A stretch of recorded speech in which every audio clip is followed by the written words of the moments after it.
So I'm really pleased to have Ellen Bintz Meuch and Christine Katzenmeyer here today. As I was talking before, I'm really excited about this area of contemplative labyrinth activism and holding an intention. And not because I necessarily find it easy. I actually find it somewhat difficult, particularly in the times of stress where my mind can kind of go off and go in circles, that their work has really provided some practicalities, something to hold on to. It's much easier when I know I do A, B, and C. And so that's one thing I really like about this work.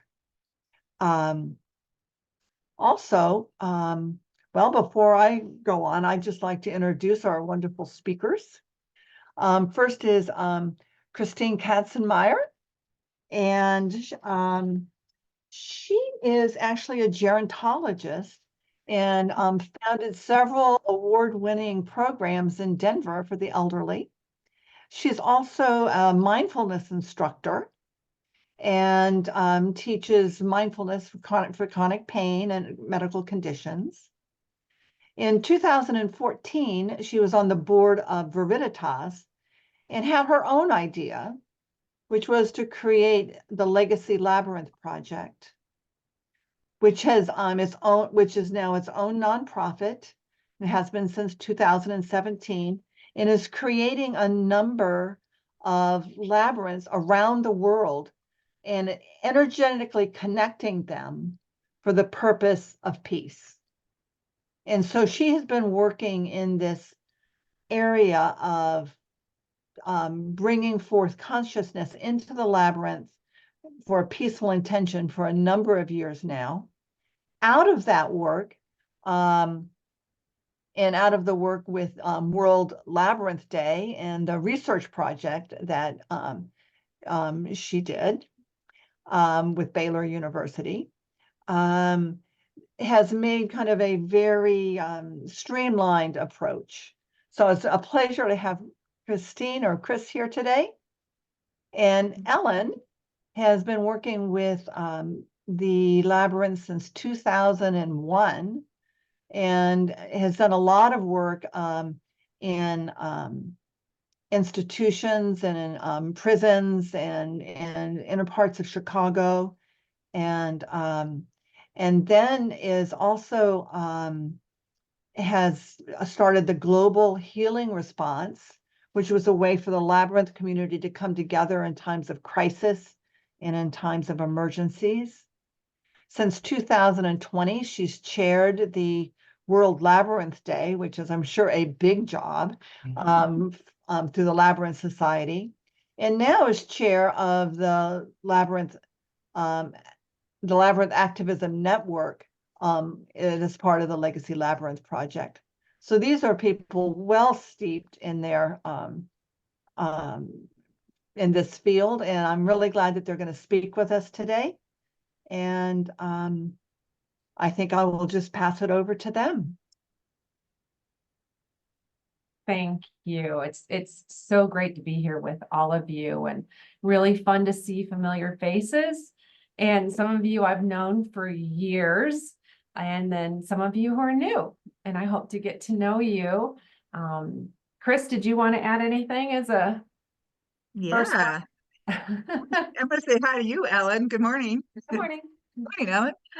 And thank you for inviting us. I know I'll speak for myself. I'm very happy to be here. Always happy to speak about this subject, and want to definitely let you know that this is a work in progress. We are constantly learning about this, and so any feedback you have for us, any experiential feedback, we would really, really appreciate. And it is great to see people that I haven't seen for absolutely years, and new faces, and just my heart is happy to be here for sure. Absolutely. And I do want to emphasize that this is, we've committed to know that this process is emerging, and we are listening. We are only guides in this, and we're learning with you as this process develops. So, but we'll let you know what we know so far in the 2 hours that we're together this morning. So we wanted to first kind of give you a little background on how Chris and I got together. Some of you know this story already, but for those of you who don't, we were both interested in non-local healing, and we both obviously love labyrinths, and we both had programs. As Patricia said, I had developed the Global Healing Response in 2005, and Chris had started the Legacy Labyrinth Project. So we kind of had talked and decided to get together. Chris asked me to be on the board of the Legacy Labyrinth Project, and at that same time, I became the coordinator of the World Labyrinth Day for the Labyrinth Society. Very serendipitous that those two things happened at the same time, because as Chris talked about how she wanted to do research, I said, well, what if we did that on World Labyrinth Day? It seemed natural with a lot of people being involved in the labyrinth, and she developed the big connection and executed that meticulously so well for all of us. And we are really grateful for the research that has surfaced from that and how she's followed through, and how she even, made it easy for all of us to participate in it when it was happening. So that happened for a couple more years. We did Big Connection 1, Big Connection 2, and Big Connection 3. So that's how we have kind of come together and have started working together. And before we go any further, do you want to put up the slide that starts with what we're going to be doing today, so we can give everybody the outline of that?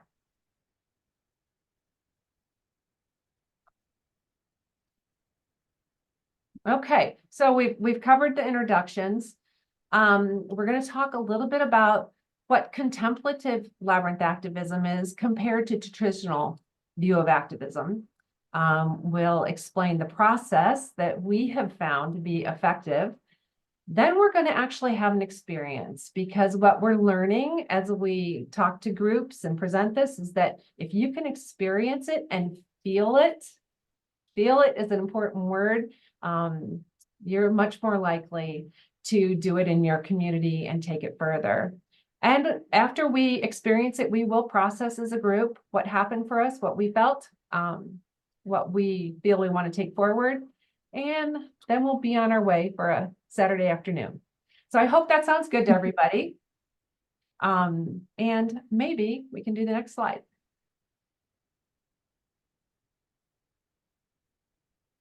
So as Ellen was talking about, the research that we have been doing is, we named it the Big Connection.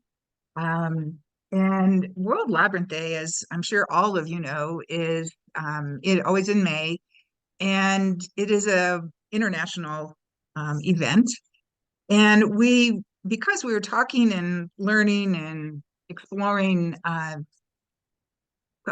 global healing and also global consciousness, we thought, well, what a better day than World Labyrinth Day. So, and it also coincided with, we just had hit COVID. COVID had just hit, I guess us is more accurate. And so it really gave us a jumping off point where people were pretty well focused inwardly at that time. And which is really the locus and the focus of contemplative labyrinth activism, is working from the inner to the outer. So we were just really, really pleased to be able to partner with Dr. Jocelyn McGee from Baylor University to help us do a research project. And I thank you for all who are here who participated. So one of the things, and let's go to the next slide.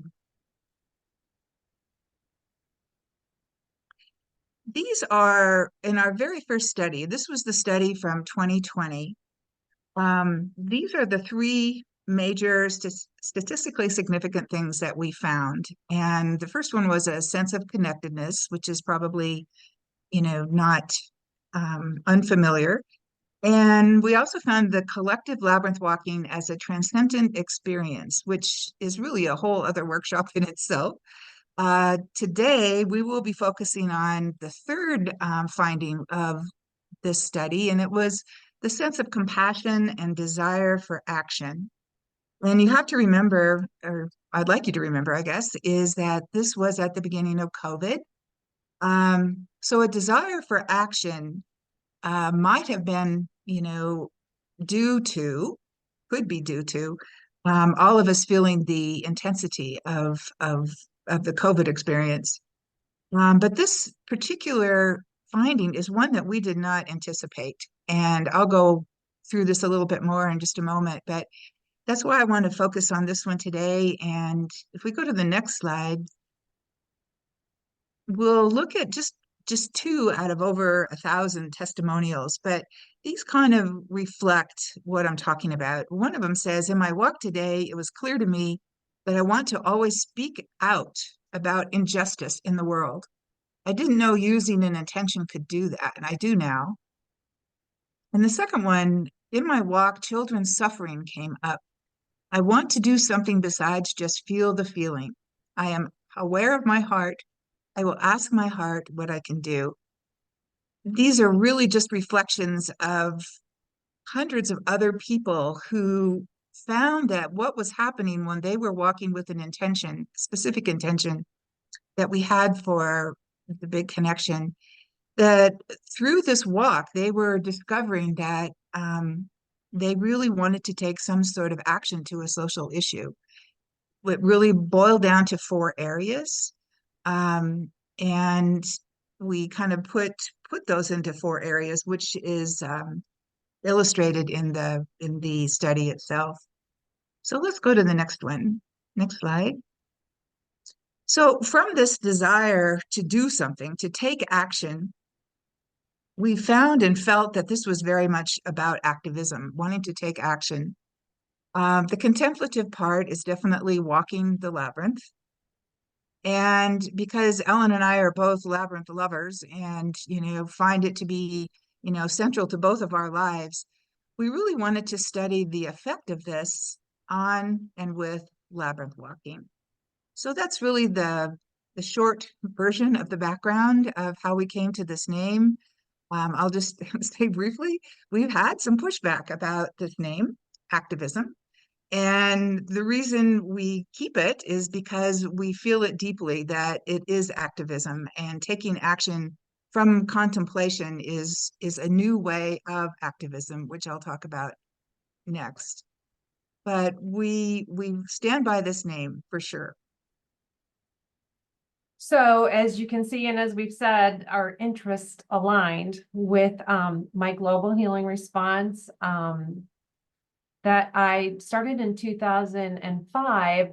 I did this until about 2019, and then became really interested in finding out the science behind why this worked, why pulling people around the world together had this deep, profound effect on the healing, and became interested in community healing, collective consciousness, all of those words in the quantum science world. And then I became, as we said, I became the chairman of World Labyrinth Day, which was a natural progression from the global healing response. So mixing that with the Legacy Labyrinth Project, I wanted to point out that at the very beginning of the Legacy Labyrinth Project, it was not about contemplative labyrinth activism. It was about, and still remains, about connecting labyrinths around the world and energetically connecting them and physically connecting them. So at this point in time, we have 8 and 9 coming in September around the world, and they are all physically and energetically connected. And the reason for that is that we wanted to, and we continue to explore this, to be able to stand on one legacy labyrinth and send an intention of peace or goodwill to another legacy labyrinth, and knowing that it would be received because they were physically and energetically connected. So this whole branch now of contemplative labyrinth activism is really allowing us to get to the core of how this works. And we will be doing more experiments on how this works on specific legacy labyrinth projects or legacy labyrinths around the world in the future. And as you can see from that, we now have the Labyrinth Activist Network that Ellen directs. And this is really our laboratory into more exploration of this work. And we welcome you to join us for sure. Mhm. Next Next slide. slide. This is some of my inspiration, and I recommend it to you too, whether you want to practice on a labyrinth or not. But Andrew Harvey wrote a book called The Hope, and it's really about sacred activism. And sacred activism, as he explains it, is not on labyrinths, but he takes the view, and it is my view as well, that our culture has really come to a point that we see it destroying our world, and we are feeling some of that destruction on the inside of ourselves as well. Sacred activism on labyrinths is about waking up. And it's waking up to a transformation that's not just divine consciousness, but it's divine consciousness in action.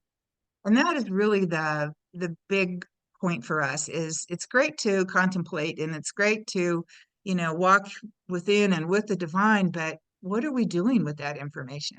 And that really is the crux of contemplative activism, is the action. So let's go to the next slide. All of you, I'm sure, know Richard Rohr's work, and there are quotes on the right, but I really want to look at what on the left part of this slide, where it says he's the director of the Center for Contemplation and Action. I heard a podcast with him one time, and they said, well, which is more important to you, contemplation or action? And he said, oh, no, neither. It's the word and. And his reference is, you can't have beliefs, and, you can't ask spirit to inform you about things unless you're ready to take action. And that really, again, is underlining all of this work. Next slide. This is a Rumi poem, one of my favorites. It might be yours too. But I want to read it to you, and I want to connect it then to contemplative labyrinth activism. Rumi says, out beyond ideas of wrongdoing and right doing, there is a field. I will meet you there. The breezes at dawn have secrets to tell you. Don't go back to sleep. You must ask for what you really want. Don't go back to sleep. People are going back and forth across the door sill where the two worlds touch. The door is round and open. Don't go back to sleep. Every time I see this, I relate it in my heart to contemplative labyrinth activism. I don't know if that was Rumi's, I'm sure it wasn't his point of reference at the time, but when he talks about a field, I'll meet you there. The field that we're talking about today, and the field that many of you, I'm sure, have experienced in your labyrinth walking already, is the quantum field. It's the quantum field. And it really works on the premise in our work that we are all connected and that there's no separation, no duality. The breezes at dawn have secrets to tell you. And to me, I delight in this particular stanza, because when we walk labyrinths normally and regularly, we are receiving secrets. It feels like it. We're receiving secrets. And sometimes we even tell the labyrinth secrets. And we don't want to go back to sleep. We want something to happen, or we want to be energized by this information. And the next line, you must ask for what you really want. This is the intention part, which we will go into detail in just a moment. You must ask for what you really want, because that is what intention is and is about. People are going back and forth across the door seal where the two worlds touch. I'm sure you've experienced that in your own labyrinth walking. Sometimes you feel you are in space. Sometimes you feel transported, transformed. And then the last line, the door is round and open. And to me, that is the labyrinth. That is the portal to the field, for sure. So next slide. So there we are. What field? It's the non-physical field of infinite energy, the quantum field. So when we enter the labyrinth doing this particular work, we are in the quantum field, even though we are always in the quantum field.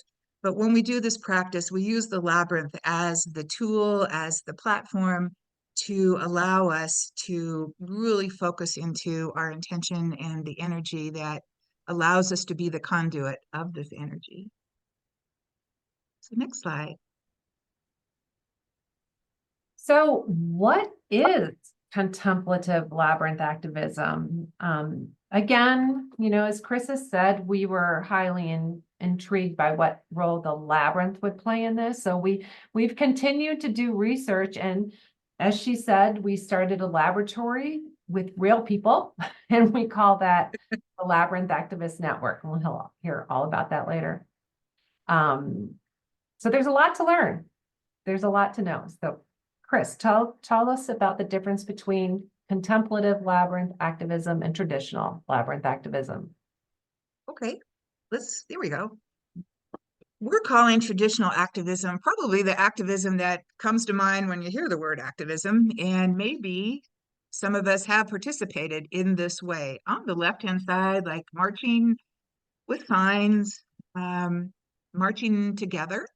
This is traditional activism, and it looks something like what you see on the left.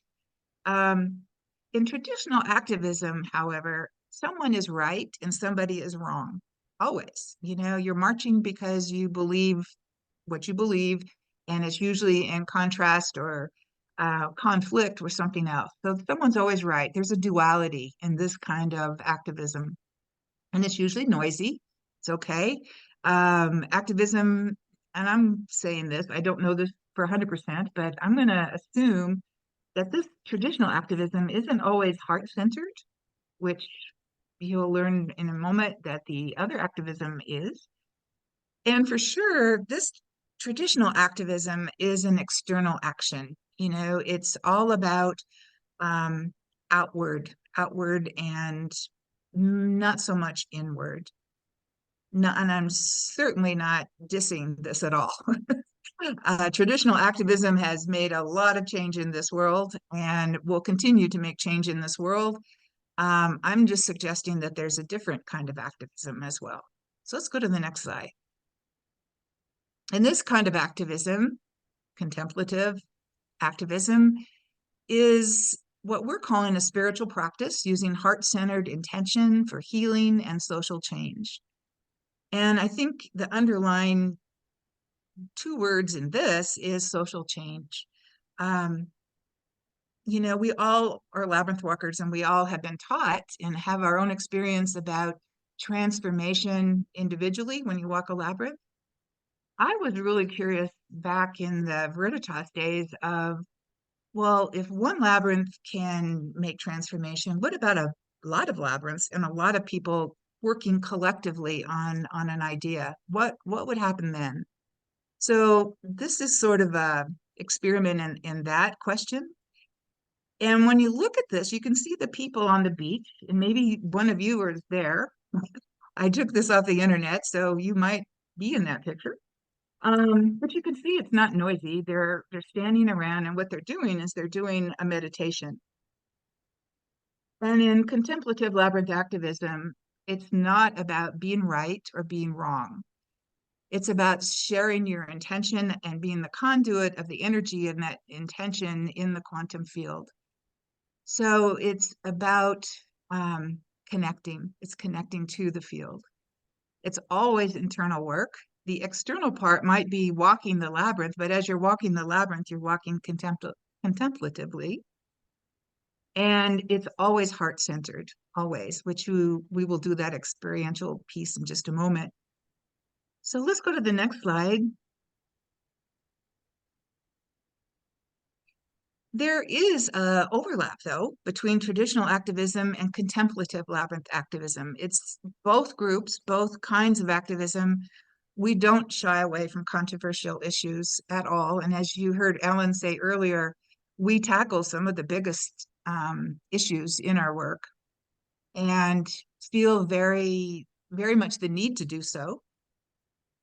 And we always take the higher purpose, the higher road. We don't separate like this. We want to do an intention for this group to exclude this group. That's not in the practice. But both groups always want to see change, and they both use collective energy, even though it's used differently. And both groups are motivated by change. We want to see change. That's why we do this work. So, there's room for both, definitely room for both. And just remembering that one is very external and one is very internal. And one is about right and wrong, and the other one is about connecting. So let's go to the next slide. So, like I said before, and Patricia, I think if you just hit the enter the next three things, well, sorry, I didn't fill you in on that little piece. Thank you. We have come up with a 3-part way of completing labyrinth activism, and it isn't the end all. There might be different ways. You might find a different way that works for you. This is just through our experience working with some of you on this call, the research, we're refining that. We find that this works. And like Patricia said, it's a process that's easy to follow. And I often like to say simple, but profound in its results. So the first step is coherence. It's coherence as an individual and coherence in a group, which is entrainment. And I wanted to point out today that Patricia sent me the list of who was attending. I want you all to know that I prayed for each of you before our call. You've all been prayed for. And I was with the intention of starting our circle before we came together and the energy of our circle. So as you're listening to us and you're glancing at a slide, I would encourage you to look around at the other people on this call and really imagine who they are. You might know them, some of them already, some of you don't. But that really helps us form a circle, form a community, and there's power in that. The second step is the intention, and Chris will talk more about that in a while. And the third step is action, as we said, is very important to complete the whole process. So if you go to the next slide. Yes, Chris? Yeah, I was just going to say, I'm sorry, Ellen, we will practice this together, so Yeah. You don't have to memorize it yet, or at all. Yeah. So this is the analogy that I like to use. And interestingly enough, this analogy was given to me on a labyrinth in Germany. I like to compare this process to the work of a symphony or a band or any type of musical group you can think of. In order to be a part of a band or a symphony, you first have to learn your own instrument. And you have to do that alone, right? No one else can do that with you. So we focus on doing our individual coherence first. And then you come together to practice your music in your symphony. And there are lots of different, instruments. Sometimes even instruments have different music within the symphony, but they all play together and they learn to play together. And then they create their symphony, which, as we know, if you've been a part of, that has a power in and of itself when we listen to that. So hopefully that helps you embody the 3 steps that we think are important. Next slide. I love to talk about the experiment called the Maharishi effect because it really, I think it gets people motivated. It gets me excited, and I'll try not to start talking faster, which I sometimes do when I start talking about this. But in the 1980s, I got this information from a physicist named John Hagelin via the Institute of Noetic Sciences. And I can forward you the article if you're interested in it. And it was called, collective community healing. But in the 80s, they took 2,000 meditators into Washington, D.C. to meditate in hopes of lowering the crime there. It was in the summer, it was hot, crime rates were rising. Their anticipation was that the crime rate would lower 20%. They did this very scientifically. They were in touch with the police and other organizations. The crime rate in in fact, went down 25%. They duplicated this experiment 7 times, interestingly enough, in the Israeli-Palestine area, and they came up with the same 25%. They were able to quantify how many people it took in order to create a difference. And I want to talk about super radiance before I talk about the numbers, because you'll understand why a little bit better. When you point 3 speakers together playing the same music, you don't get 3 times the sound, you get 9 times the sound. That's super radiance, an exponential factor of bringing things together that are entrained, like our circle is right now. So these meditators were able to super radiate. So they came up with a number of the square root of 1% of the population you're attempting to affect is what you need. Simple numbers, if you have 900 people, 1% is 9. The square root of that is 3. 3 people who are entrained in super radiance can affect 900 people. And as you're looking at this screen, you can see that it would take a little over 1,800 people to affect the whole population of the United States, 8,832 to approximately, because population changes every day, to affect the world. And if there were 20 people on this call, but there are actually 40, we could together affect 40,000 people. Now, I want you to think about World Labyrinth Day and how many people we estimate that over 10,000 people are involved on World Labyrinth Day, creating a wave of peace from New Zealand to Hawaii. At 1 o'clock, everybody walks at 1 their own time.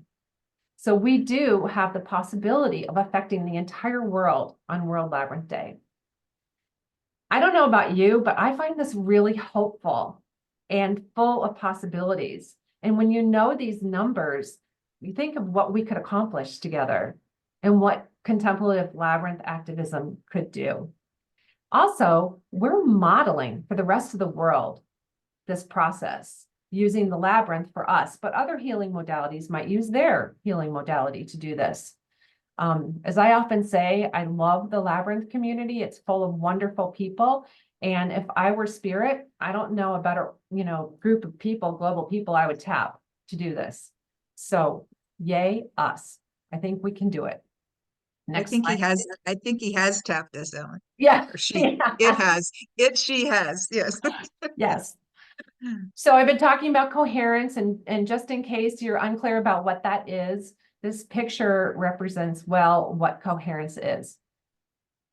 When something is incoherent, it's messy and it overlaps, like the picture of the light bulb, and then coherence is equal waves. It's best described, it's easiest to describe it in waves. Sound waves, magnetic waves, our heart waves. And I really like using the light bulb because light bulb filament is incoherent light. And if you look at the filament, they're crossed.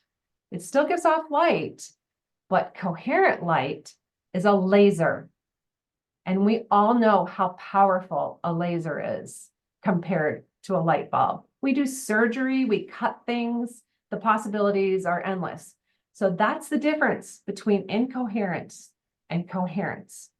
Next slide, please.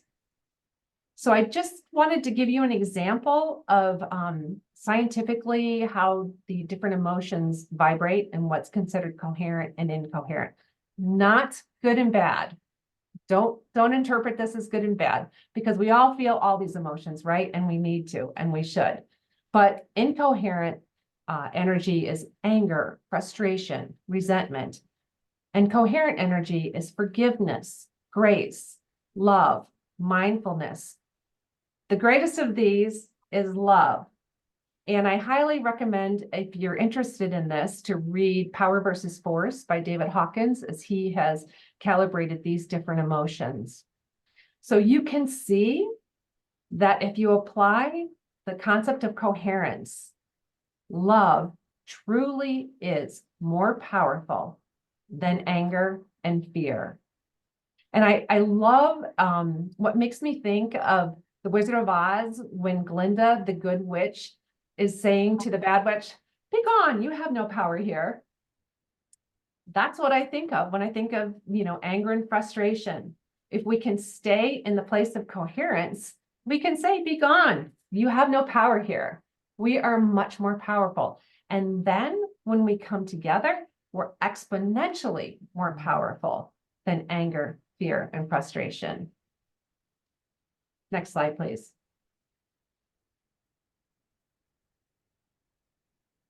The other thing that's really great about this, and though I don't think this group needs to hear this, but it's nice to know, we all have a torus field around us. And as we give out this coherent energy, this heart-spaced energy, it comes back to us. Science has found that we have these energy fields around us.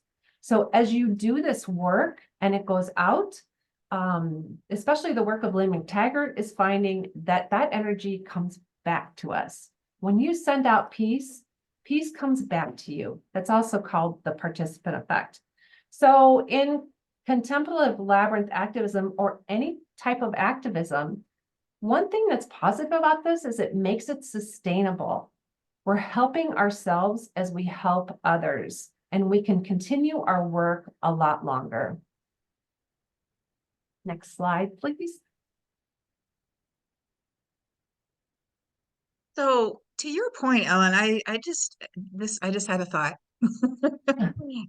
When you stay in the place of coherence, right, as she is describing and illustrating for us, when you stay there and understand that this is your power place, right? This is your power place.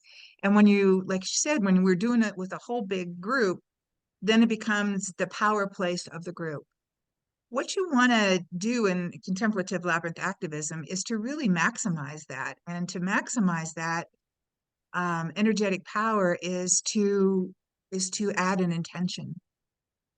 And this is a part of our own research with Baylor, but it is also, and we're learning a lot from Lynn McTaggart, who some of you may have read her books, The Intention Experiment. She's written Power of Eight, The Bond.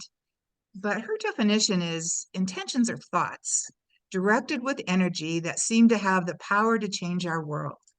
So the energy here is coherent energy. It doesn't have to be, but it's going to be a lot more efficient if it is coherent. And when we think about our thoughts, think about every single thought that you have has impact always, whether it's, high frequency or low frequency. And if we were mindful of that in our daily life, we might have different behaviors. So the action in just this part of the presentation is to maybe after the presentation and later on today, that you do have some moments or some awarenesses of what your thoughts are and what are your behaviors as a result of those thoughts, because they definitely do have energy and impact. And in So let's go to, fact, I forgot to mention that the Heart Math Institute, which is who we glean a lot of our information from and work from, they have coined a term, energetic responsibility. yes. And we are all responsible for what we put into the field. When Yes. we have our temper tantrums, which we all do, we all can't be perfect, they stay in the field. And when we do a loving act of kindness, that also is in the field.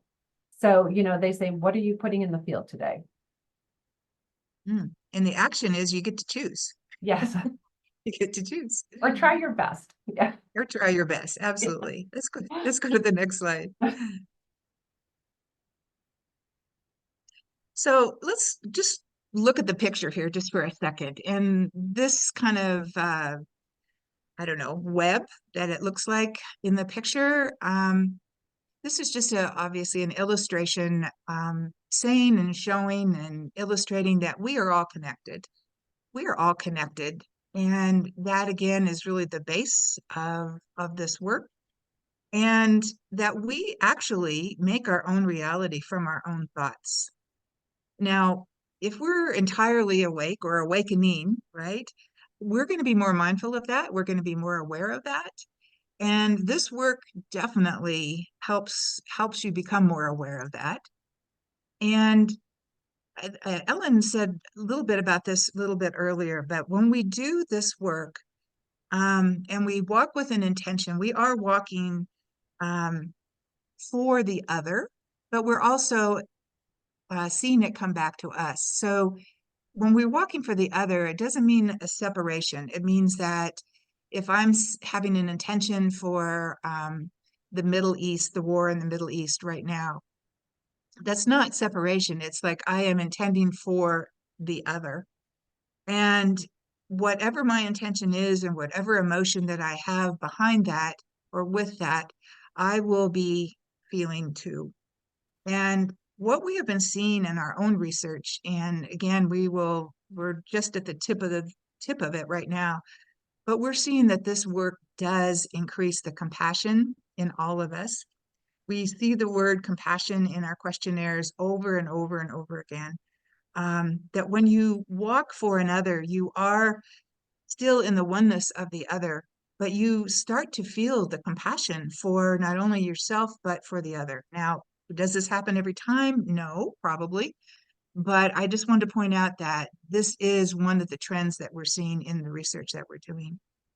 So let's go to the other slide, please. So do intentions really work? Yes, they do really work. Do they work all the time? Now, that's a big question. I don't know the answer to that. I can only say from my own experience. I can only say from reading other people's experiences. But what I do know is that it's all energy. It's all energy. And it's transmitted through the quantum field, the magnetic field. And we know that we can send intentions to an object. We can send intentions to each other. And we can send intentions to ourselves as well. So let's go to the next slide. So the final step of action and release is important. And we have found with intentions that you want to be a little careful about what you say. Be careful what you ask for. We're coming up with some really wonderful anecdotes and stories that people are sharing with us after they use this work. One of them is from Joe Stevenson from Canada. In Toronto, they did a New Year's Eve walk, and their intention involved receiving more light. And it wasn't long, a couple weeks later, they received a piece of art that included light. And they said, well, we asked for more light, and they got what they received, what they asked for. On Tuesday at our Labyrinth Activist Network circle, we did an intention involving water. We'll explain that later because we'll be doing the same intention.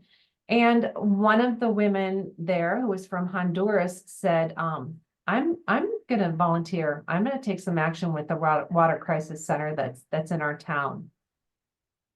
So action can lead to a couple different things. It can lead to healing energy that's sent out. It can lead to wisdom that moves you forward and being directed in what you should do, or it can even lead in a group decision of what, should happen next. There are different ways that the action can happen. Hey, Ellen, could I throw in one more example? Please. Okay. There's a group in Newfoundland that has been actually walking labyrinths together for about 20 years. And what they do is one of them will bring an intention to the group once a week, and then they all embrace that intention, meaning they all walk as a collective with that intention. And afterwards, they process what came up. Well, one of the things, and this I think entrainment is about what this next piece, but because they've been walking for so long, that they now, when they walk with this intention on a labyrinth and then process, a large percent of the time, they will be seeing the same thing. They will be receiving the same thing. And I don't think this is probably new to different cultures, because there are dream collectives that work together in this way. But using labyrinths, this is something new that we want to continue to discover. But what they have discovered is that they take all of their biggest problems, and some people give them their biggest problems to walk with. because this particular group that is using intention for action have become so well-oiled machine, well-oiled collective, that they can very, very much trust what comes up as the truth. So Right. thank you. I think they're pretty special. That's why I wanted to throw them in there. I'm glad you did. I'm glad you did. And we have more, but we just, didn't want to share too many with you today. So I think We we're going want to them to move experience. we're going to move into watching a video that Chris put together about intention. Just to kind of, I guess, prompt it up here, or this was done 2 years ago. And this was at the very beginning of our exploration. So we do know more than what this video is sharing with you. And so that's a good thing. And I'll talk more about that on the other side.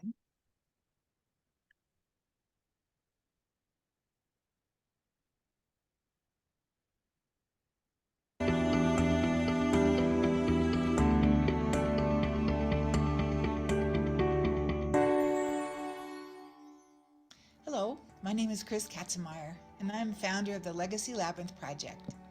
I will be your guide today. A very hearty welcome to How to Walk a Labyrinth with an Intention. This will be a how-to video to help you learn what goes into intention setting, and then how to walk a labyrinth with that particular intention. As a labyrinth walker for over 20 years, I've come to know that there are many ways to walk a labyrinth. And today I'm going to talk about just one of those ways. My goal in this video is to introduce walking a labyrinth with an intention based on the new and exciting research of setting intentions, and with my years of personal experience of labyrinth walking. There will be another video for you on this subject that goes much deeper into the relevance of intention setting and explains how intentions can manifest, as well as how the labyrinth becomes the container for that work.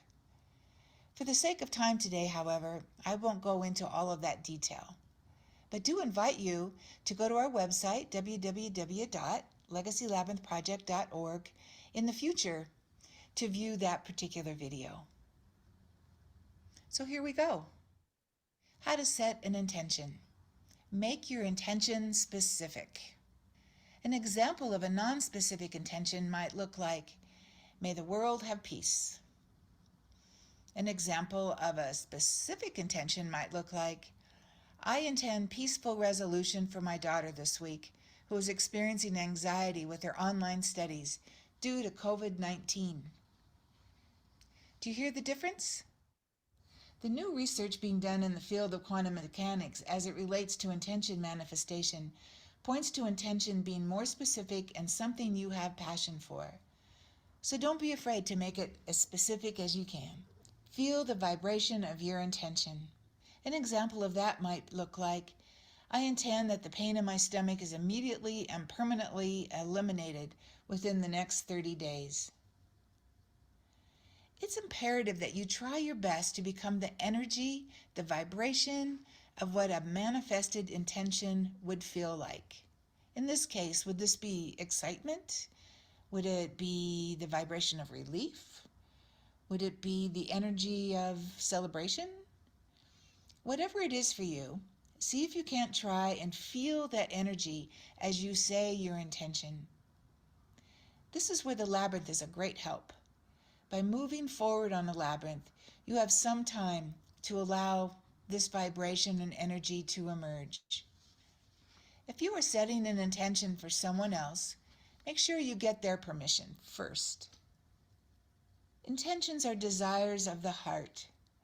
Allow your intention to come from your heart, and after you say it, let it go. Saying intentions are best coming from the heart, and there is no need to say them over and over again. So now that you're aware of how an intention can be set, I'm going to share with you how you can bring that intention to your labyrinth walk. Bringing intention to the labyrinth. How to walk the labyrinth with your intention. Everything is energy, and that's all there is to it. Match the frequency of the reality you want, and you cannot help but get that reality. It can be no other way. This is not philosophy. This is physics. These guidelines that I'm sharing with you are based on the research of the HeartMath Institute. The Legacy Labyrinth Project is dedicated to exploring this technique and researching its potentials. HeartMath has researched how a brain-heart coherence technique creates a large energy field around you, and that this field of energy expands around us when the energy comes from the heart. It is from this field of energy that we can ultimately see how we are all connected. Everything is energy. And so for the next few slides, you'll recognize that these are the 3 R's of labyrinth walking. They've been adapted in this video for the 3 R's of walking a labyrinth with an intention. So to begin, place one hand on your heart and continue to inhale and release the breath slowly and consciously with your eyes open or closed. And if you can imagine breathing right into your heart space and exhaling from there, all the better. Keep this conscious breathing going until you are aware that your breathing and heart rate have slowed way down. When you feel your heart rate and breathing slowed down, say your intention out loud or think your intention. After you have said your intention, walk onto the labyrinth. As you walk the labyrinth toward the center, continue to release any tensions or doubts and allow the energy or vibration of your intention to emerge in you. When you reach the center, continue to allow that energy to be present. Say or think your intention one more time, then release it. Receive. Stay in the center as long as you desire and allow yourself to receive the fullness of your experience. Return. When you are ready, return to the path and walk back out. Allow yourself to feel the vibration of gratitude and or the energy of your intention as manifested as you return. Thank you so much for listening. I do hope this was helpful. I invite you to give it a try at least. All of us at the Legacy Labyrinth Project are dedicated to the further exploration of setting of intentions while walking a labyrinth, and are eager to share with you the results of that work. There are many ways to walk a labyrinth. Walking intention is one. This video will be a permanent resource on the Legacy Labyrinth Project website for you to refer to anytime. I do have a couple more slides for you to just read and feel what you feel when you read them. Thank you so much.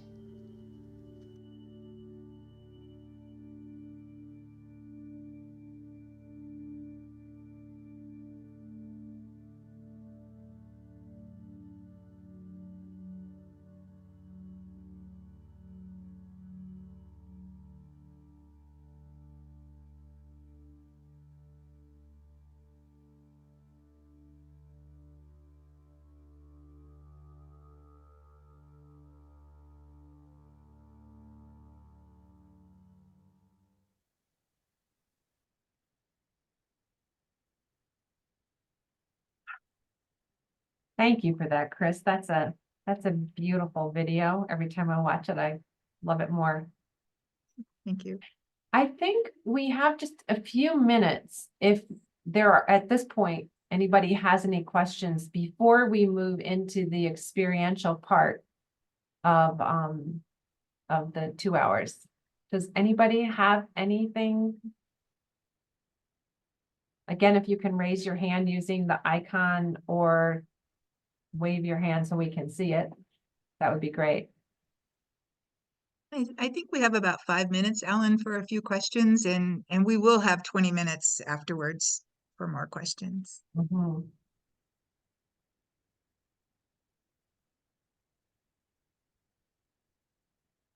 as I was watching the video, and something I had wanted to say and forgot to say during the coherence part is, because there were so many beautiful videos labyrinths in that video. If you look down at the finger labyrinth you're going to use when we do our walk, what do you see? Coherence, right? It's kind of the ultimate coherence. There are no lines that cross and they're equidistant apart. And I'm just wondering if in the future we're going to understand that the labyrinth might be the ultimate coherence. Just a thought. Peter.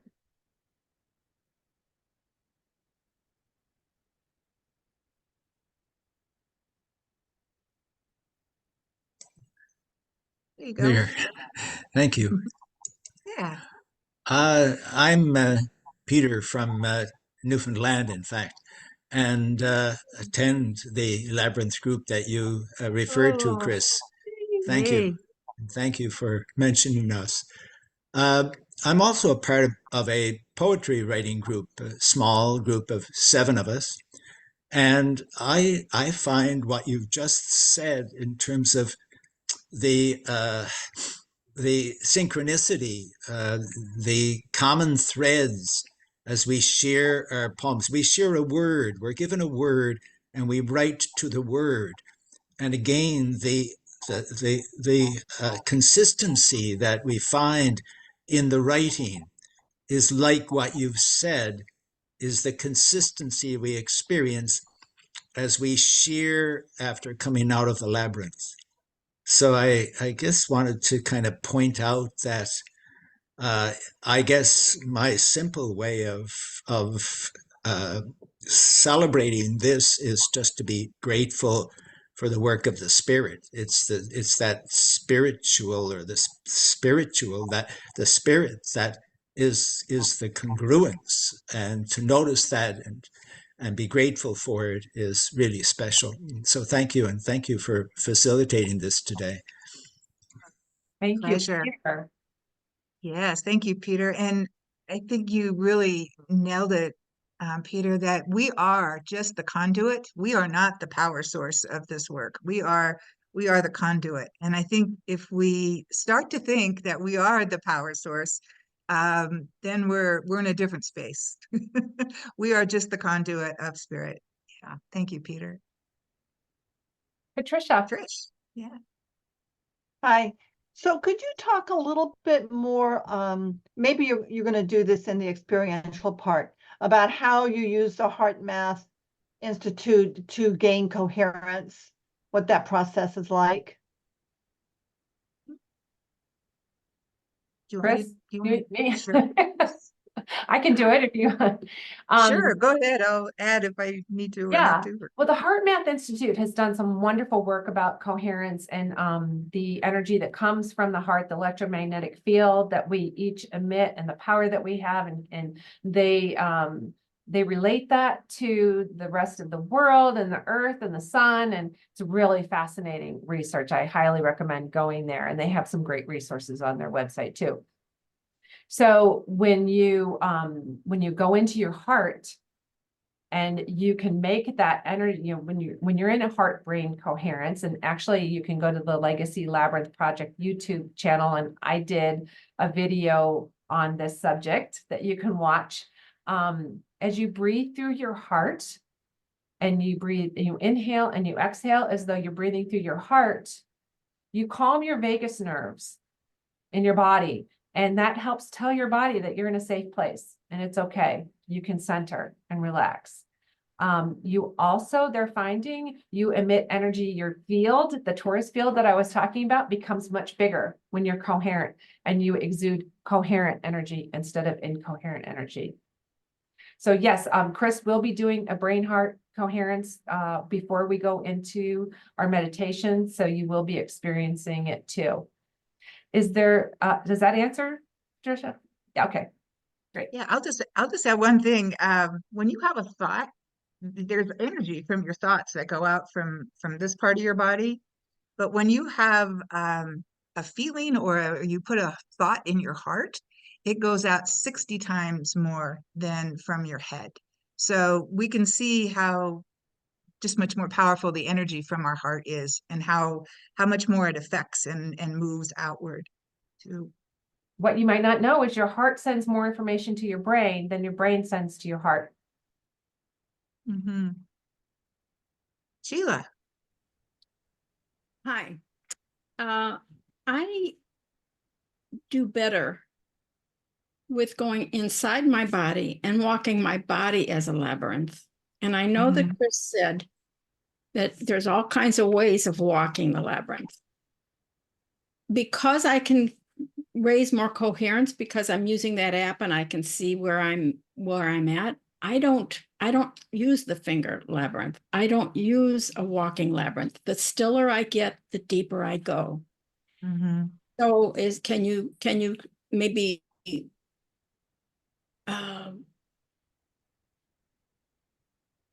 give some insight on, is that not exactly what you want me to do as a labyrinth activist? But that's the less words, the less movement, the deeper and I go, the higher the coherence.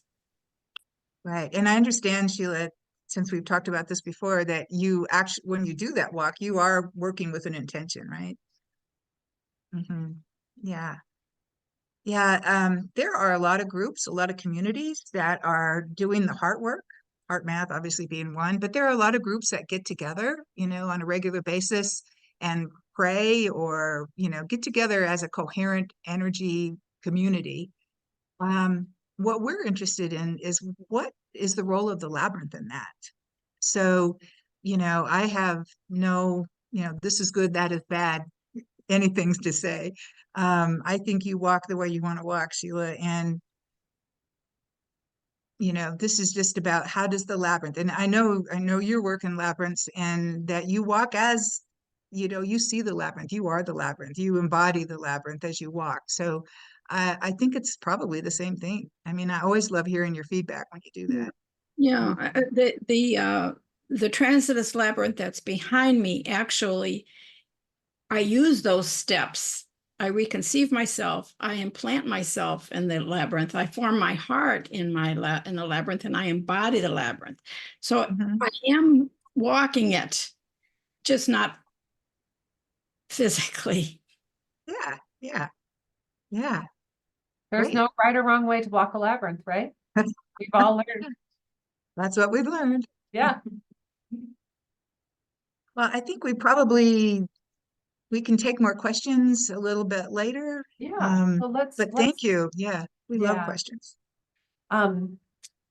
Let's move into the experiential, and if you don't mind putting up the PowerPoint again, that'd be great, Trish.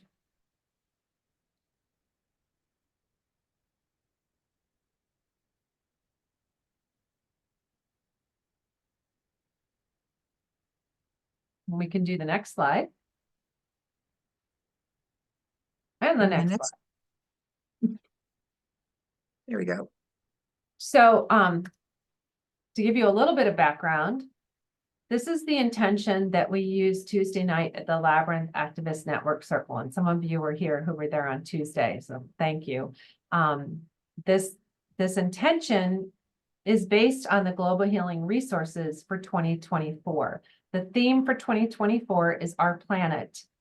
And the first quarter's focus is water. Next quarter's focus is earth, then fire, then air. I chose this quarter to be water because March 22nd is International Water Day. It's a day the UN has put together. We were lucky enough to have the president of our board, Gary Peterson, who is involved in water usage in California, do a presentation. And he created this intention for us. And, there's so many different ways to focus on the water crisis. We know that. And the fact that, our bodies are made up of so much water and so much of our planet is water, but we chose to focus on drinking water and this intention. So this is what we will use when we walk, and I'm going to read it just to start bringing it into our bodies. We have risen to the challenge, learned from one another, and worked together to achieve universal and equitable access to safe and affordable drinking water. This is phrased as if it's already happened. And that's how we do intentions, knowing that it has happened. It is so. If you can do the next slide. So we're going to, Chris is going to do a heart-brain meditation for us in a few moments. I'll say the intention again, and maybe in your mind, you can read it with me or think it with me. We will take 10 minutes to do the finger labyrinth walk. Actually, we'll take 15 because you can do this however you want, but Chris and I were just thinking in our heads, if you would like to do the finger labyrinth walk for 10 and maybe journal for 5 minutes or however you want those 15 minutes to look, that's up to you. That's just our suggestion. At the center of your finger labyrinth walk, we hope that you'll repeat the intention and begin to feel it and also let it go. Release the intention in the center. Walking back out, receiving what the labyrinth wants you to receive today, to embody the intention as though it is so. And then, as I said, if you want to take a few moments to journal your experience, that would be great because we will be sharing and processing with each other afterward. And I can tell you from our experiences in the LAN network, it's really powerful when we share with each other. And we see, as Peter mentioned, the similarities that might come up for us and just the new insights that you'll have that you'll take away with you. Okay, so Chris, I'm going to pass it over to you. Okay. Do our heart-brain meditation. So does everyone have a labyrinth? This would be the time to bring it. And if you have a pencil and paper, that would be good to have too, so you can write after the walk. I also want you guys to know that Chris and I will be holding space for you. This is a very safe place.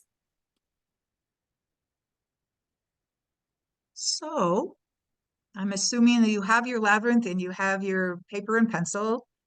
So we're going to get coherent. That's what the heart-brain meditation is about. And how we do that is before we go into meditation, let's just look around the circle again. Just look at the beautiful faces and backgrounds and see if you can try to look from your heart or with your heart, through your heart, seeing these beautiful people. And go into the next page, and it's two pages of us.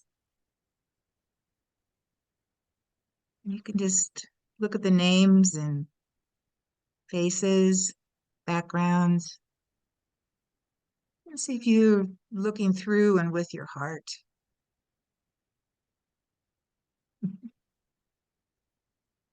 I love this part.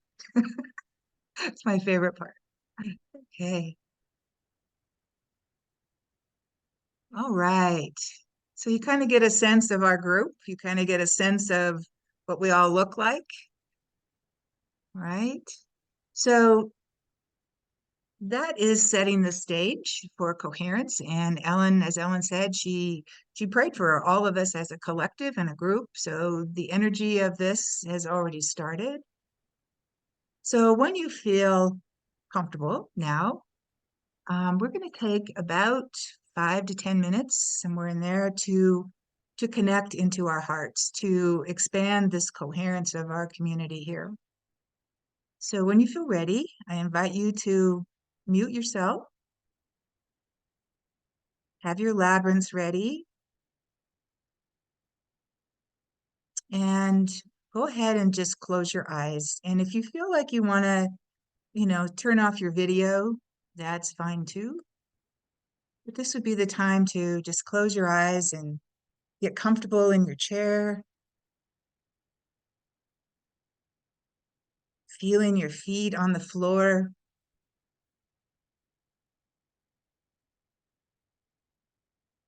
And when I invite you to move around your body, I invite you to actually feel it, not to think about it like thinking about your feet on the floor, but to actually see if you can't feel the sensation of your feet on the floor.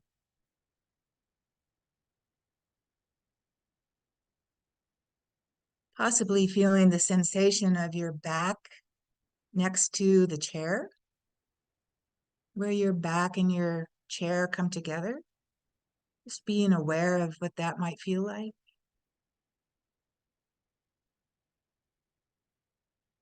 Relaxing your shoulders.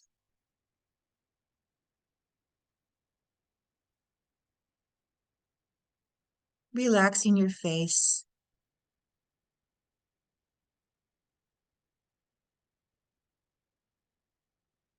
And just sitting for a few moments in silence. Just bringing yourself into this silence and having some sort of awareness of our group, however that works for you.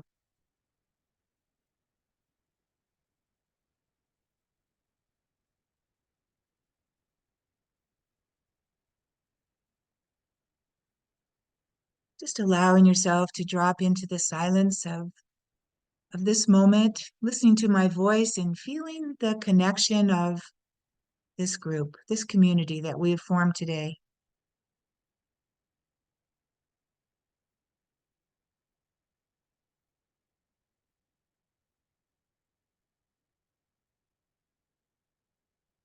And in the next few moments, just bring awareness to your breath, to your breathing. And how we can do that is allowing your awareness to just be aware of the full inhale and being aware of the full exhale.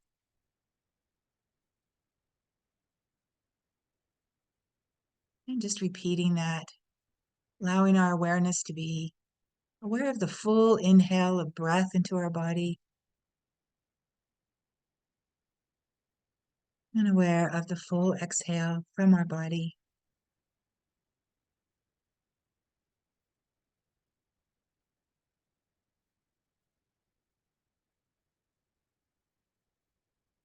And just breathing in and exhaling out, allowing yourself to relax.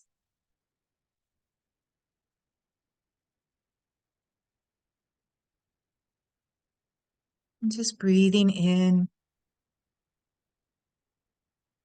and exhaling out.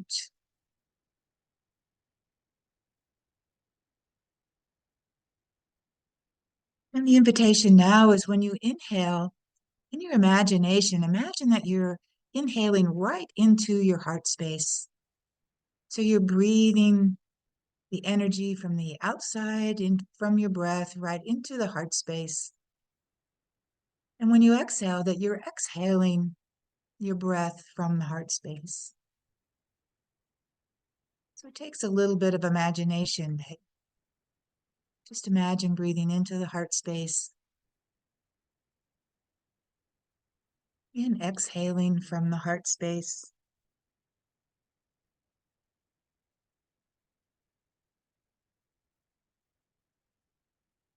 And just repeating that and just knowing that when you inhale into the heart space, you're actually activating the energy. And when you breathe out, you're breathing out the energy from the heart space. So it's really important to use your imagination in this, to really breathe right into the heart. And use your imagination to exhale the breath from the heart.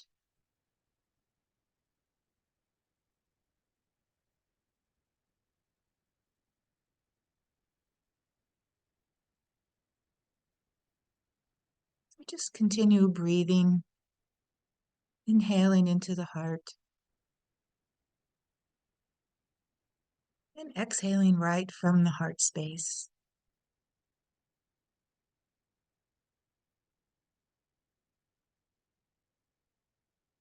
And this next invitation is on the inhale.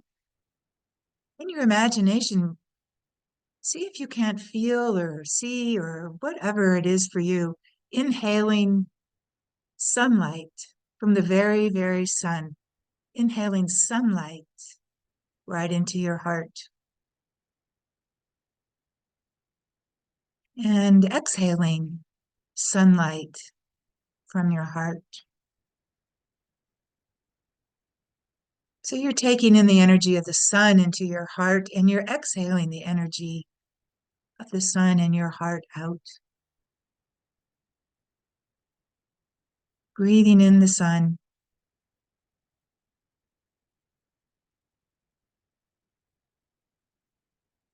Exhaling the sunlight.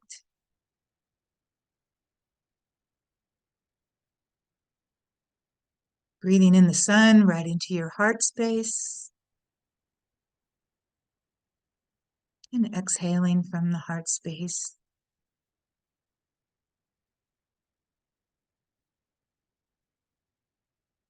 So this next invitation is continuing breathing in the sunlight to your heart. And when you exhale, you're exhaling the sunlight energy right into this group, right into this community that we've formed today. You're inhaling the sunlight and you're exhaling it. You're giving it to the rest of us and yourself.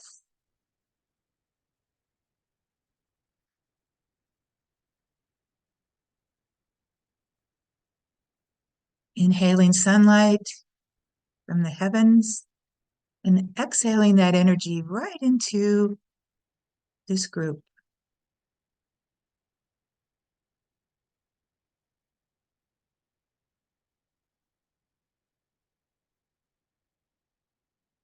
And if there are pictures that emerge or words or whatever, just be present to that. Nothing you have to do with it. You can just be aware of it.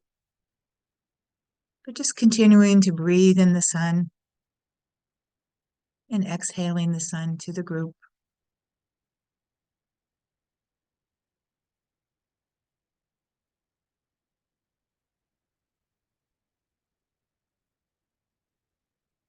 And you may notice that your heart has slowed down. And you may have noticed other things too. But just keep that in your awareness. Continually breathing in the sun and exhaling to the group.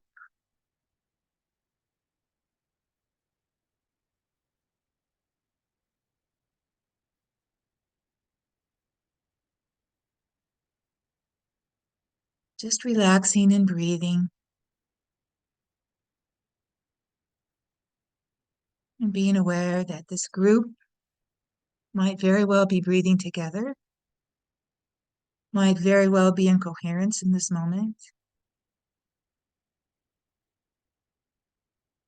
might very well be receiving the energy of the sun from your heart.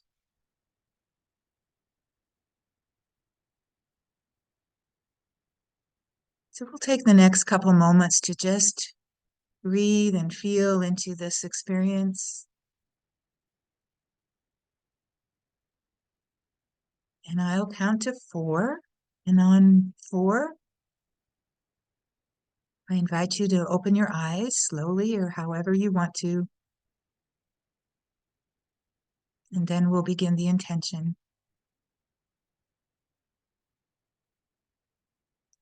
So it's 1, 2, 3, 4. And just begin to open your eyes and come back to the group.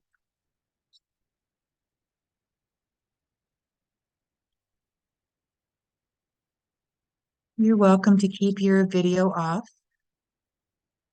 Or if you'd like to see the group, you can turn your video on.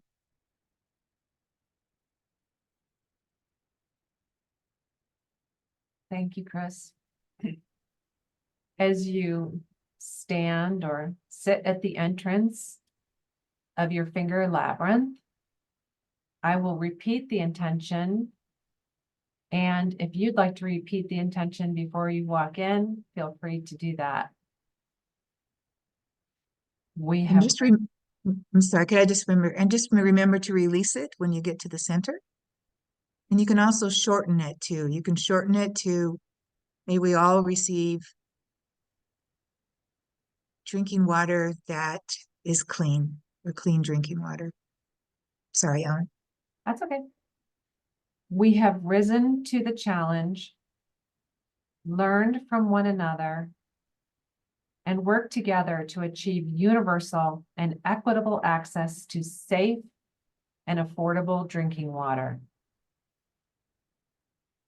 I will bring you back in 15 minutes to process with the group.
I'm going to ask that you start thinking about rejoining the circle.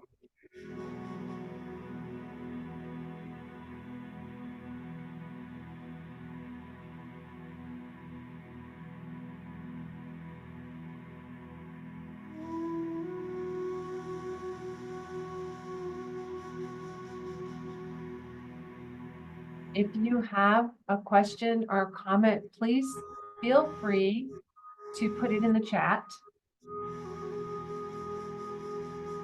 Or we will spend time discussing too. But if you prefer to put it in the chat, that's great.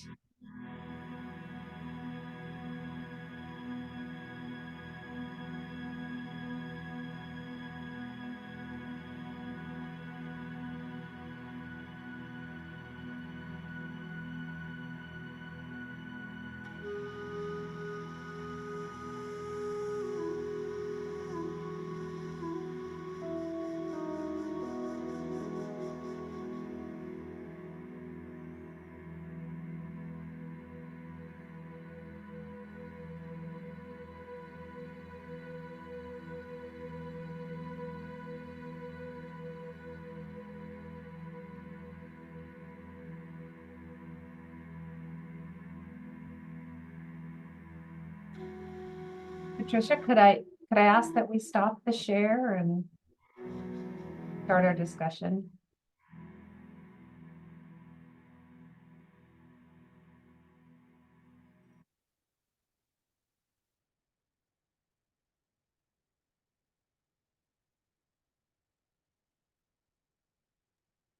Welcome back. Welcome back.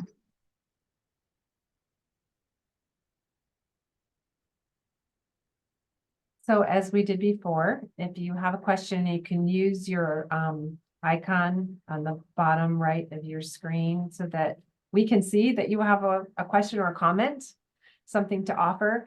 That would make the discussion go much more smoothly. Flow like a river. You're also welcome just to flash your hand this way too. Yes.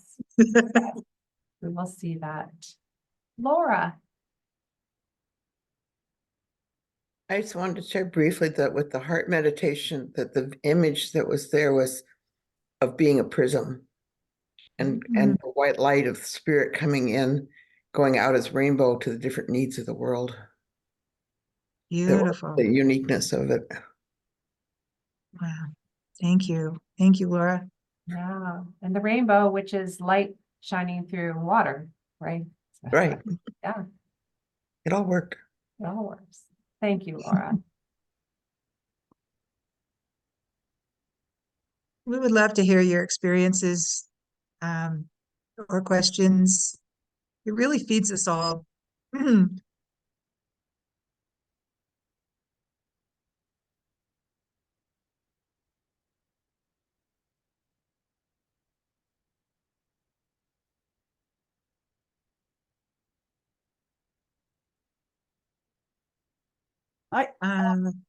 I'd be glad to say something.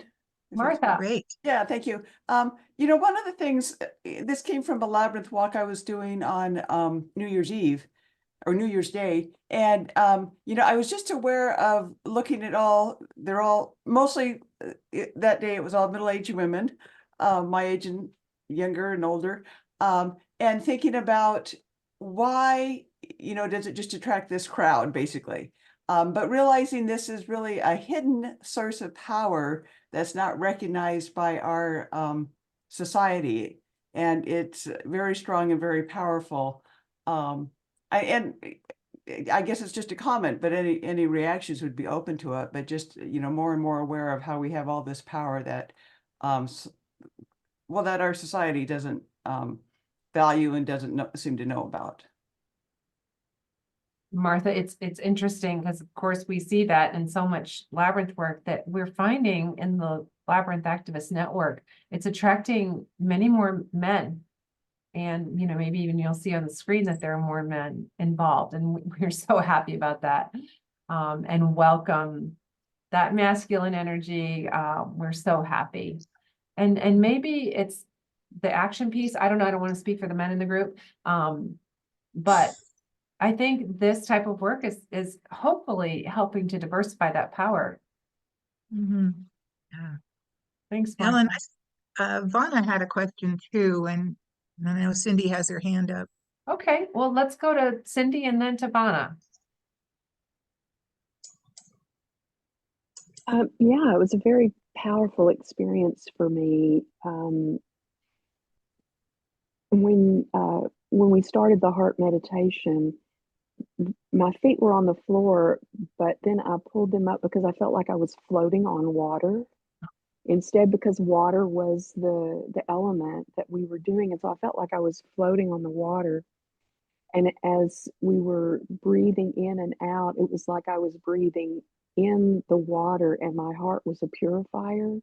And so I was breathing in, and breathing out clean water. And so it was just like a mantra, clean water coming in and out.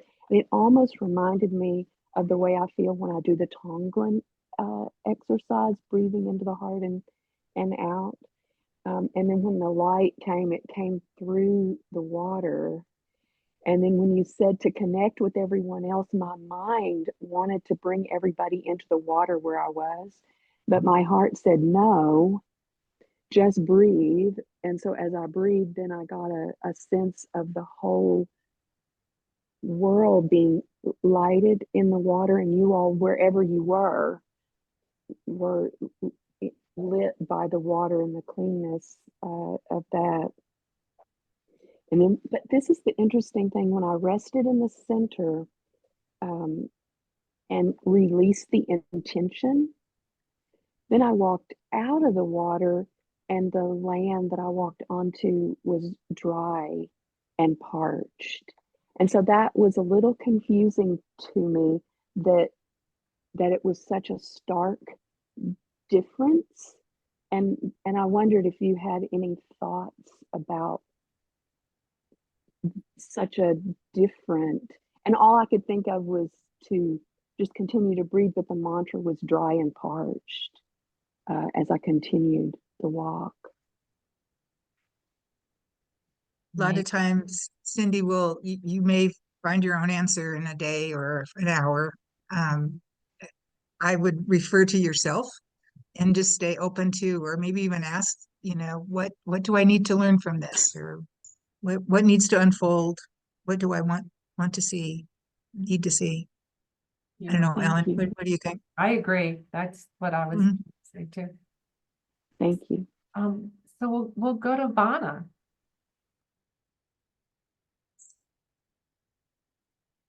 Well, this was my very first exposure to Labyrinth. Anything. I've been drawn to the Labyrinth for some years, but I never explored it. This is my first workshop, my first exposure. So I'm kind of blinking my eyes. Not that the concepts are new, the meditation style is not new, but applied in this way is new to me. Mhm. Welcome. Thank you for being Yes. here. Welcome. Terry.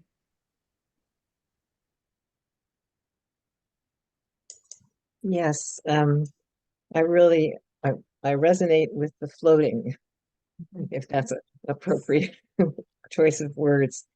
I felt I connected with an image of floating in the womb, which is full of female energy, but also male, because we all came from there. That was the beginning when I was standing ready to go into the labyrinth. And then I had sensory experiences of smelling fresh rain on parched ground, and hearing rushing rivers and waterfalls. Like my senses were alive to the water. And as I got to the center, I felt like there is enough water. There's enough. There's plenty. we all came from it and we are in it. And I was grateful in the center. Mm. And I stayed there for a while because that felt really good. And then when I walked out, I didn't experience parched ground, but I had this image of giving water, maybe me, maybe other people, giving water to migrants, giving water to thirsty people, sharing the plenty somehow. And then and doing that and coming to the end of the walk, I felt a cleansing sort of, I guess, like when you wash your hands of sometimes bad stuff and you come and you feel refreshed. So that was my journey. And I think it intersects in some ways with what Cindy was saying and the prism even, the rainbow. I didn't see a rainbow, Laura. I wish that had been part of my walk too. I love that. But anyway, thank you so much. I think that the heart centering meditation just really opened up my whole body to this experience of water. Wonderful. Thank you. Thank you, Terry. Peter. Thank you. It seems like when you raise the hand, it has a time on it. I don't know if Mark was ahead of me, and then his hand dropped, and then my hand dropped, and then I raised it again. But anyway, I just wanted to point that out. So maybe there's others that are ahead of me. Thank you. Well, in the meantime, I walked twice. First with an intention that's a project that I have on the go, and I've been inspired in this session to, I guess, to believe more in this project, and it's like been a kind of a confirmation, reinforcement, which I really appreciate. And then I walked for a friend who's somewhat debilitated. And with that, I also walked for peace in the Middle East and Ukraine, Russia, and the Sudan. And then when I came out, let these go, shall we say, and came out of the labyrinth, and I was just still. The words that came to me were "be still and know," and I felt that was a real confirmation.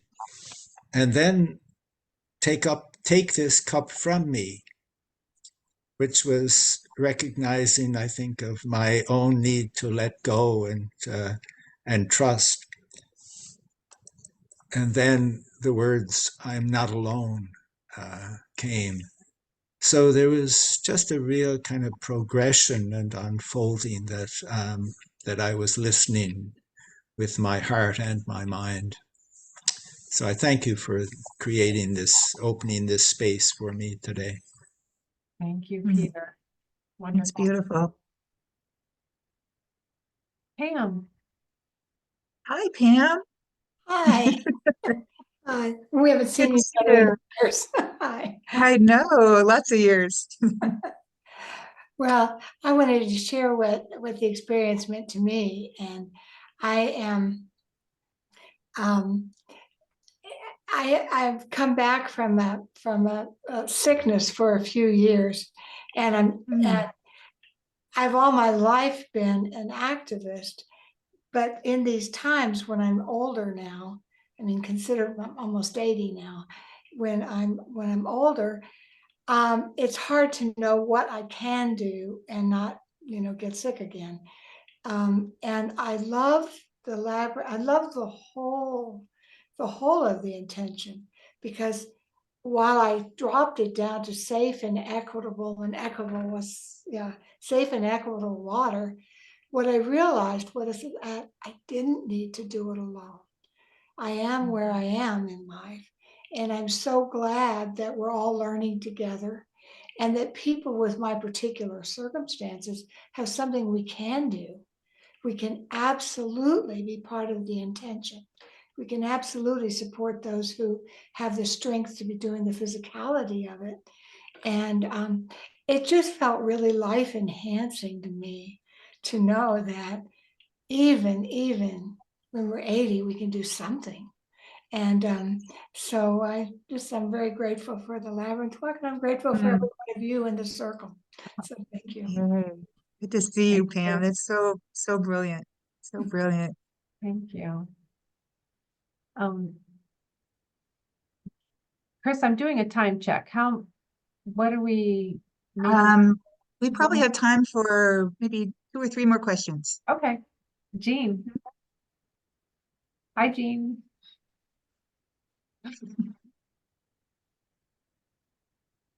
Well, I had an experience a couple of years ago that involved water. I lived in New York City at the time, and we had, I think it was a full week of steady, heavy rain, just day long, night long. And at the end of that week, the sun came out, and everybody, I think, was welcoming the sun. And I wanted to get out and walk the labyrinth that is on the East River, about not too far from my apartment complex. And I walked down along the river. And as I was walking, I was thinking, that's a kind of low-lying area. I wonder if there will be water. And sure enough, when I got there, the whole labyrinth was covered with water. But I realized the water was not too deep. And anyway, I was disappointed because I said, oh, I should have worn my boots. Anyway. And then I looked at the water. It didn't seem to be too deep. And so I thought, okay, I'm going to take my shoes and socks off and roll up my pant legs, and I'm just going to walk it. And I did. And it was the most wonderful, euphoric experience I've ever had. And I think we should have more underwater labyrinths. and I just, at the time, I think it was a walk for, there had been a lot of water floods, and tsunamis, and the Hurricane Katrina and all of these things. And there had been a kind of movement to walk for healing from all of these water disasters. And I just felt like I was bringing the healing energy of the water, and I kicked the water up and I splashed the water, and I had a wonderful time. Wonderful. That's so great. Thanks, Jean. Thanks for sharing. Thank you. Mark. Hey, y'all. As I was walking today, I felt the presence of my late mother, who is the person who introduced me to the labyrinth several decades ago. And so I want to thank Chris and Ellen for affirming that male energy is and has been part of the labyrinth and in this space for a long time. And I want to bring, I mean, my mother is in this space. I felt her spirit in this space. So I want to bring her name into the space before I stop. Vern Woodleaf, we remember you. Beautiful. Thanks. We do. Thank you. We do. Thank you. And our final question or comment, Melissa. what I wanted to add is that I really appreciate the heart centering at the beginning of this labyrinth. And for whatever its reasons, when I went into the labyrinth, what was brought to me rather immediately were images actually of the deprivation of water. And it kind of surprised me, caught me off guard, and it really evoked very quick and compassionate response within me. And the other aspect was that as I did the walk, at some point, I became very aware of how many were with me on this walk. And it really brought an amazing sense of calm and a force in the best of all ways. And I don't think I'd ever felt that before in a labyrinth walk. They've been more personally oriented, I have to say. And so that was, I just loved touching that. So I just wanted to share that because it was pretty wonderful. Thank you. That's wonderful. Thank you Yeah. for sharing that. Thank you. Wow. There's some great comments in the chat too. I don't think they're questions, but they're great comments. Really great. So we only have a few minutes left and we're aware of the time. We do have some slides that we wanted to share with you about resources that are available for you to take the next step in this work. We understand if you need to leave at 1 o'clock, but let's go ahead and show those. And if you can stick around, that'd be great. Chris and I are even available to stick around a few, before that. Maybe before that. We had some slides, Trish, in our slideshow that we were still going to show. So I don't know if that's your slideshow. But thank you everybody for your really heartfelt participation and really rich and a lot of wisdom. Very, very. Yes. You can feel the spirit in the room for sure. Yes, yes, in our circle. We have a strong circle. So the first opportunity we wanted to share with you is the Labyrinth Activist Network. It is the third Tuesday of every month. We do this work every time we gather. We've tackled some stuff, some tough topics, and it's a very wise, loving, and caring group. And as we said before, we transcend the division when we do this. And it's not easy. Nobody said it was going to be easy, but it's really worth it. So if you can join us, you can sign up by going to the Legacy Labyrinth Project, and you'll see it's free. So we hope that you'll join us in the circle.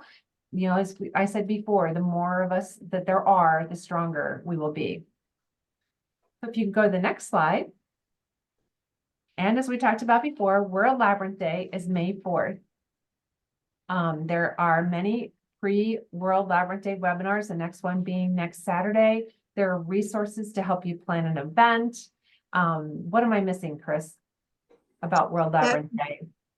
The World Labyrinth Day is really the quintessential labyrinth activist opportunity, because the intention is walk as one at one, and people all over the world are walking with that. So it will and does, and we've researched it. There's no doubt it has impact. If you plan an event, please submit it to the website and it will be listed so that it will be publicized to everyone. Next slide. And excuse me, if you'd like to go a little deeper in this work, there will be a training in contemplative labyrinth activism in Colorado the 2 days before World Labyrinth Day, and you can just email me and I'll get you all that information. And if you want to stick around and walk World Labyrinth Day with us too, that would be on the 4th. So just email me and I'll give you all the info on that. And the next slide. Oh, the Global Healing Response. This is the website where you can find the materials if you want to lead an intentional walk. On the right side, you can see just a few of them, but that list of resources goes really far down. All the intentions we've done and all the responses since 2005 are there. They're free. They're welcome for you to use, to tweak to what fits your community. And I always love to hear your feedback. If you use them, if you can let me know, that'd be great. Yeah, there's a lot of resources there. It's globalhealingresponse.com. And the next slide. And the video that was mentioned in the video that you saw today will be available this March. And again, you can email me. We don't, it's in production right now, so we don't have it on our website, but I'm happy to give you the information. It will be about how to write an intention with groups. So it's how to write an intention so you can walk as a collective anytime you want, whether it's World Labyrinth Day or anytime. So what you got today was kind of an overview of what an intention is. This is the nuts and bolts of how to write one and how to practice with it. Next slide. And thank you. We appreciate so much your interest, your focus, and your energy today, and being here with us to allow us to share this with you and hopefully inspire you to move forward in this work.